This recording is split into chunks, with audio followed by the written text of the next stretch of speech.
Hello everyone, Leaners here. Welcome. Today I am going to talk about powdery mildew, how to get the upper hand on it, ways to mitigate it, at least ways that I have found to deal with it less, and then I'm going to show you who's blooming today. So first off, I live in the Pacific Northwest. And depending on wherever you live in the world, you may or may not have as much of a problem with this on your African violets. I don't have the problem with these guys, the tropicals. Well, knock on wood, not yet.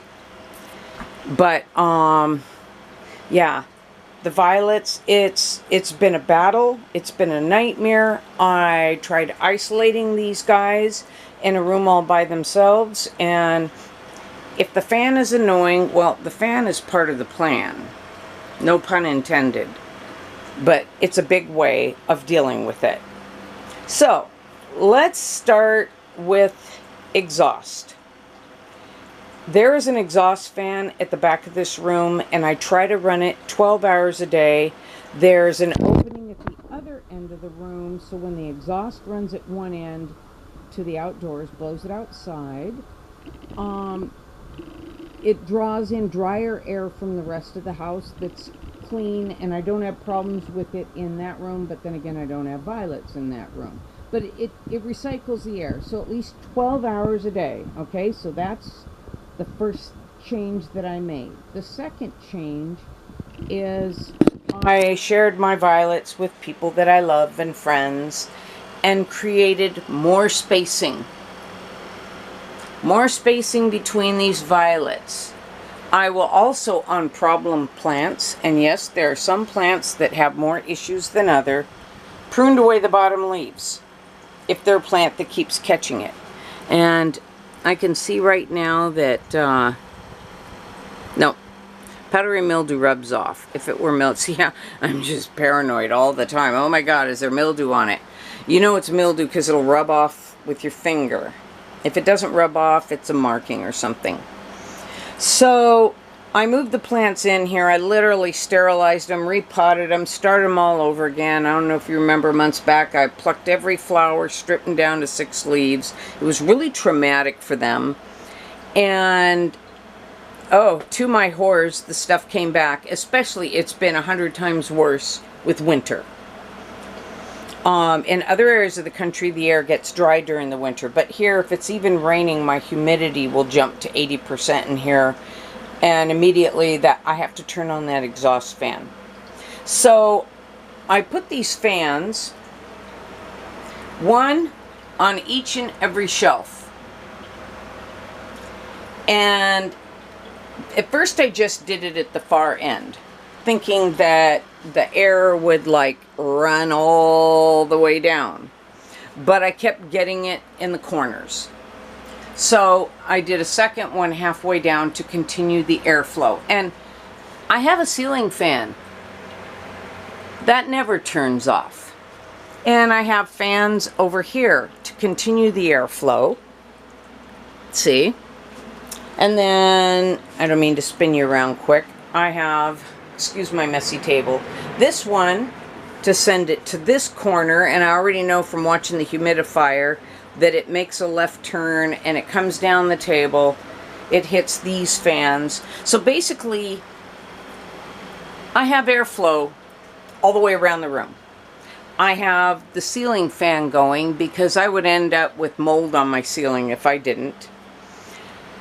And that made a difference. So exhaust and full-on air circulation, and it's usually I water the plants, and that's when I find the problem.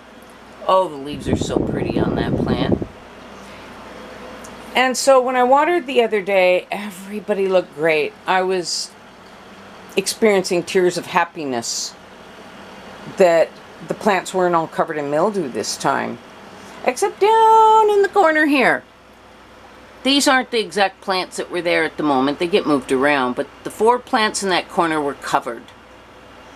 And so I did a second fan here. So wherever I'm having issues, I just keep adding fans. And I'm telling you, the fans are key. They are key. So now, the other issue. If you get it on a plant, see, I'm paranoid. I'm just constantly picking through my plants. If you get it on a plant, first off, you got to sacrifice the flowers. That's why I've not been showing you guys videos. I've been dealing with this and having to continuously strip the flowers off and spray the plants. The flowers, even if they're closed bud, do not survive my treatment, okay? I don't know about other treatments, but they don't survive my treatment.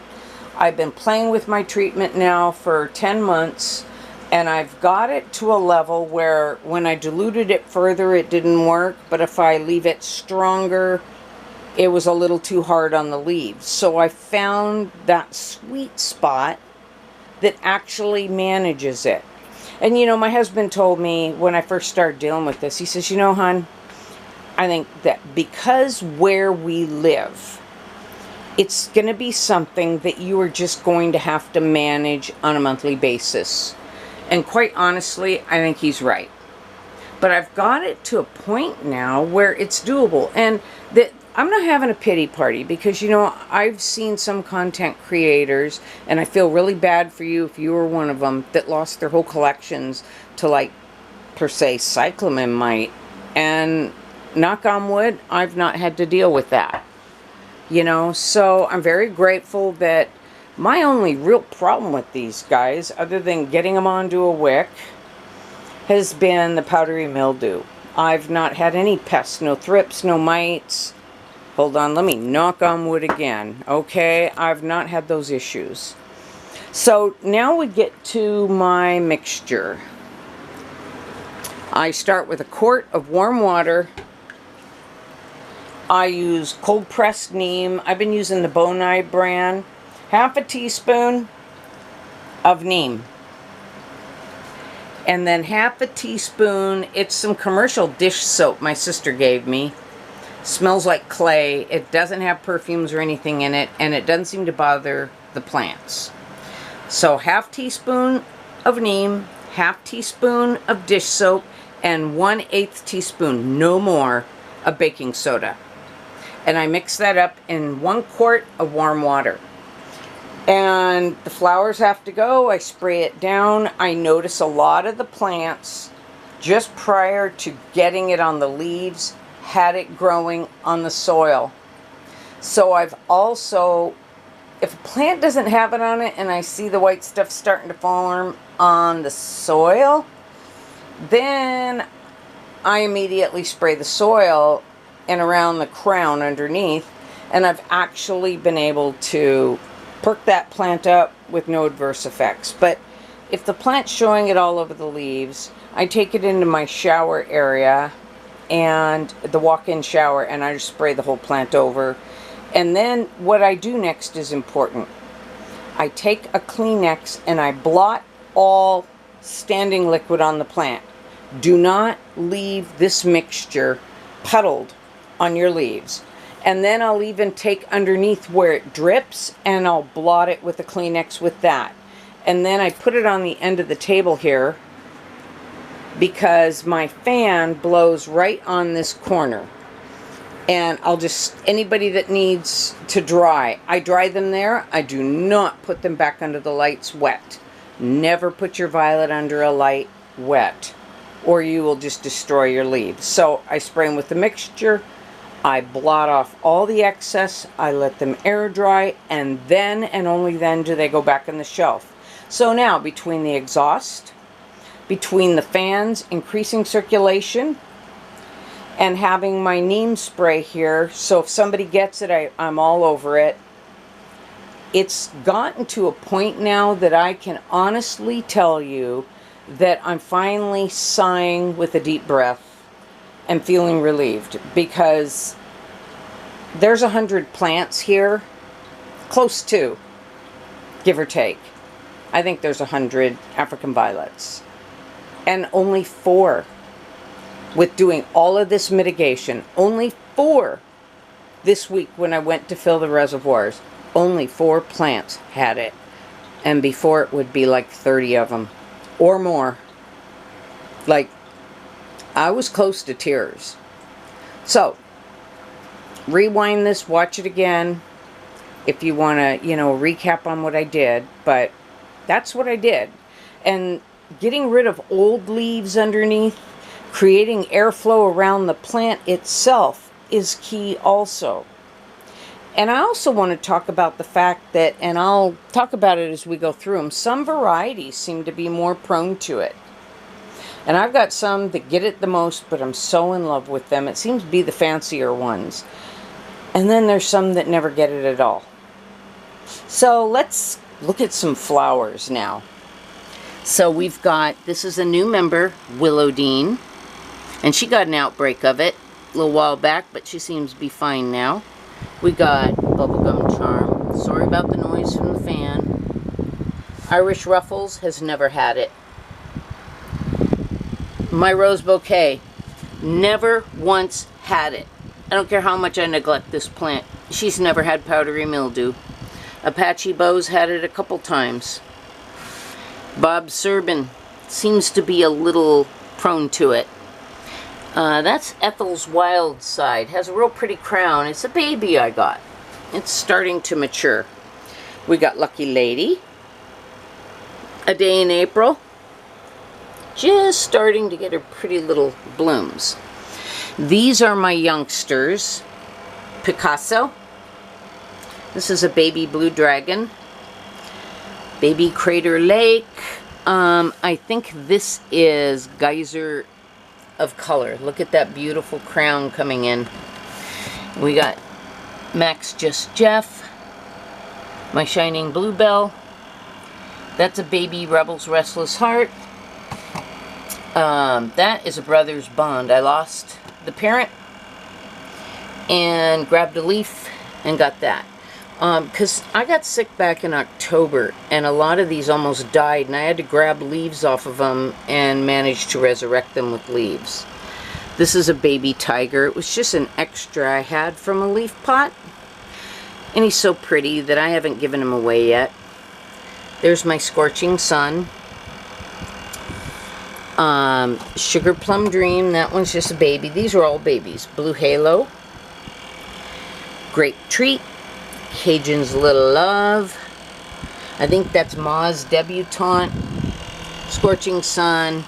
And this is a leaf I bought and set, and that's Optimara Friendship. And it bloomed true. Yay!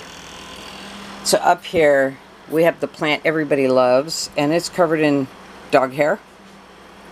And this thing is just getting so big that the leaves are practically down on the table. And I really need to give her a haircut. She has never once...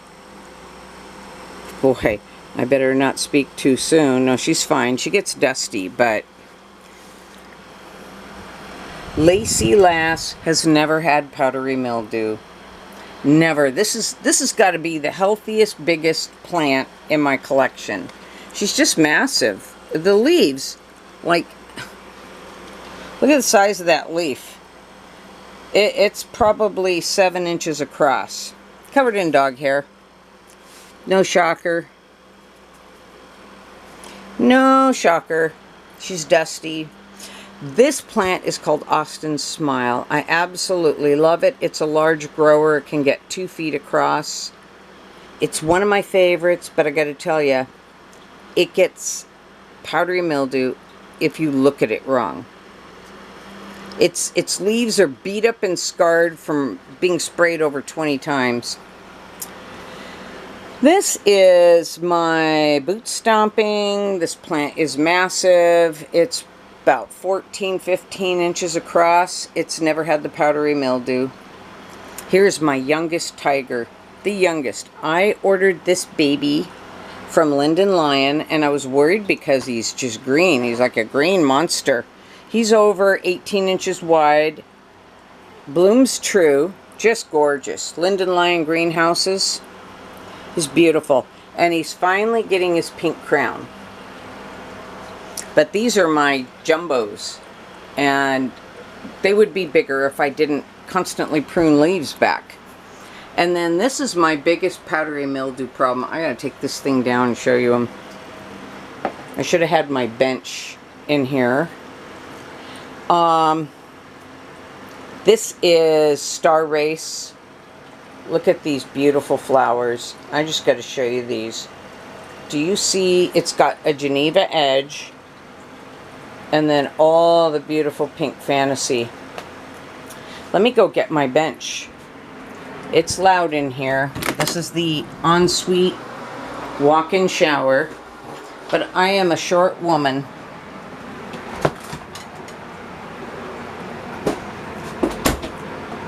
Five, 3.5, and I need the bench for the upper shelves. Okay. So, well, I'll just leave him down there. So, this is one of my favorite plants, and too bad it has an issue. Okay, another thing you can do to mitigate, excuse me, is keep the dead flowers off. They tend to start a spread of it. Now, this is my Mustang Sally, and I'm absolutely smitten with this plant. She gets it every so often. I wouldn't say she's one of the worst. Key lime treat. Has never had it. Not once. Rima gets it all the time. That's why she has no flowers. I had to strip her and spray her. She was one of the ones down in the corner. I'm sorry, girl. Blueberry Hill doesn't get it a lot, but has gotten it before. And look at those gorgeous flowers, if you will. They're just stunning. Genetic Blush. I love this plant. It's a true mosaic. And it's had it a few times, but it seems to be getting it less as it's maturing. Northern Attitude, not had it. And this plant is, it looks pretty plain and green, but just give it 6 more months. Let's see, we've got Moz Tiger. I don't think it's ever had it. Oh, look at that. Mean Green. Mean Green battles it a lot and has it right now. See that? I don't know if the camera's picking it up, so there we go. So you see, I can't eradicate it, but I have found that I can get it to a point that is manageable and I don't lose my marbles. This is Evening's Descent. Look at the fantasy in those gorgeous flowers. So, yeah, that plant's got a problem that needs my attention.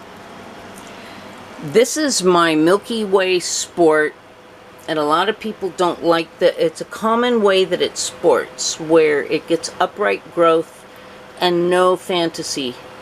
And I find the plant just beautiful. It brings me joy every time I look at it. Here is my Good Deeds, and I love this plant. This is Lion's Private Dancer. Beautiful, beautiful, beautiful. Another favorite of mine, never gets it. Never gets the powdery mildew, and this is Carolina's Elegant Affair. Let's see if I can get the camera to focus better. Beautiful plant, beautiful variegation, very healthy. Here's my Jabo. He doesn't usually get it. This is Silk Art, has had it multiple times. That's why there's no flowers. And then we got, I think it's Credence in the corner. And I think he's just in an off-blooming cycle. Same with this one. Slippery When Wet and Cranberry Sparkler. They're just getting ready to come into their bloom cycles. Harmony Stinker. Never had it. Frogland. I don't think this one's ever had it either. Or my Space Fairy. Sorry about the fan. Space Fairy may or may not have. I don't remember it. This is the child of Hunter's Slippery When Wet. Blue Dragon has had it more times than I can count. But look at those flowers. Let me move this out here so you can really see. Is that just beautiful? Splatter Cake's been relatively healthy. Hunter's Elk Ivory. I don't know if it's had it. This is my other tiger that I bought in a leaf pot online. And then I've got Dark Wine, Vat Dark Wine, Painted Desert. See if I can get, the light is making that leaf look white, but it's not. Trust me, it's a beautiful color. My Pink Curls has not had it. Edge of Darkness.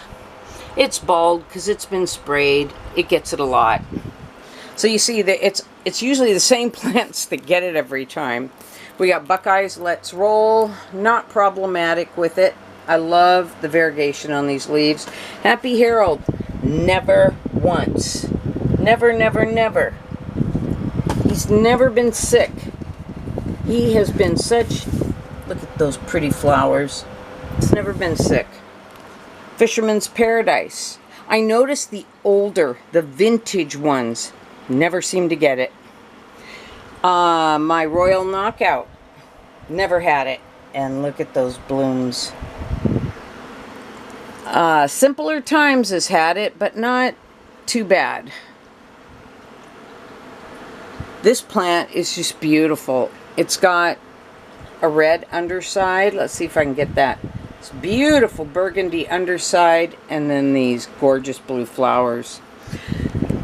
Watermelon Snow. That plant's never been sick. Never gotten it. Easy keeper. I completely neglect that plant, and it's just fine. My Arctic Frost just went through major bloom cycle, and then got it. It's doing fine now. Seductress, fine. Doesn't have a problem with it. It's just in between bloom cycles. Okay, let me get my bench over here.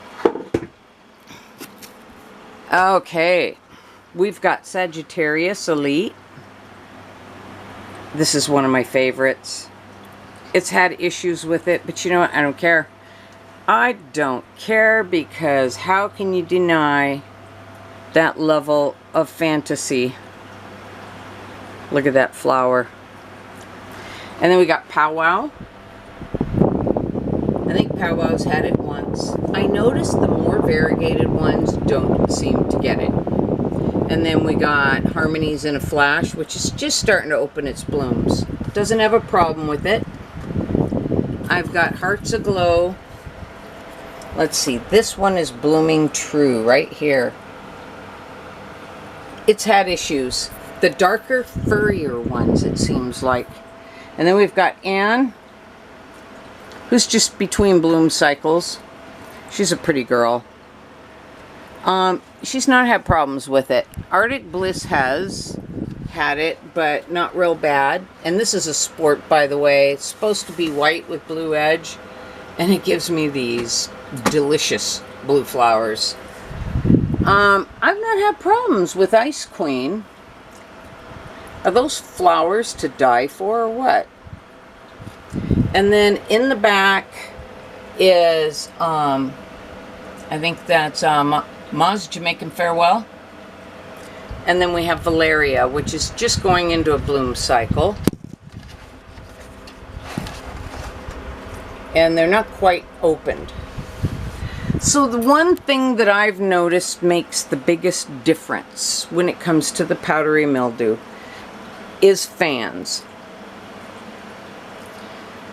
That combined with maybe spraying a plant every 8 weeks and wiping the excess off, because if you don't wipe it off and it dries there, the baking soda becomes more concentrated and then becomes caustic. And by the way, I don't put it in my neem spray for the tropicals.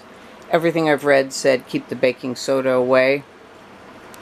It's probably not the greatest thing for the violets, but it didn't work without it.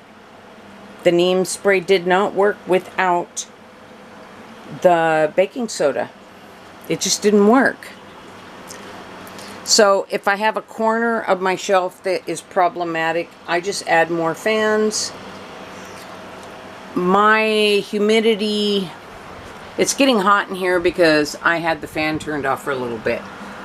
But 61% and 76 is about my average. 61% humidity and 76 degrees. That gets around 80 during the summer. And it's not as problematic during the summer. But basically, air turnover with an exhaust fan, running fans to keep it from sticking and growing on your plants, making sure you keep the plants spaced apart, making sure you remove old dead leaves, old dead flowers, and if it happens, this spray mixture. 1 quart of warm water, half teaspoon of neem, half teaspoon of dish soap, 1/8 of a teaspoon of baking soda. And every time you use it, make sure that you give it a shake, because the baking soda is heavy and will settle in the bottom as the oil floats up. So you always want to shake it so that you get the correct ratio every time you spray, and then blot your plant and dry it completely before putting it back under the lights. Well, you guys, thank you so much for joining me today, and I hope that this video, I'm not a professional. This is just, all I can share is my own experience. And I hope it helps you in some way to know that I've been through this struggle, just like everybody else who live in areas prone to powdery mildew, and that I've been getting some relief from these, you know, techniques that I've been using. And if you have some technique to dealing with it that you want to share with me, I am all ears. You know, the minute we think we know it all is the moment that we stop learning. And I can always learn something. So if you have something you want to share with me, I am more than happy to hear what you have to say about this white fuzzy monster. So thank you, and everyone have a lovely day.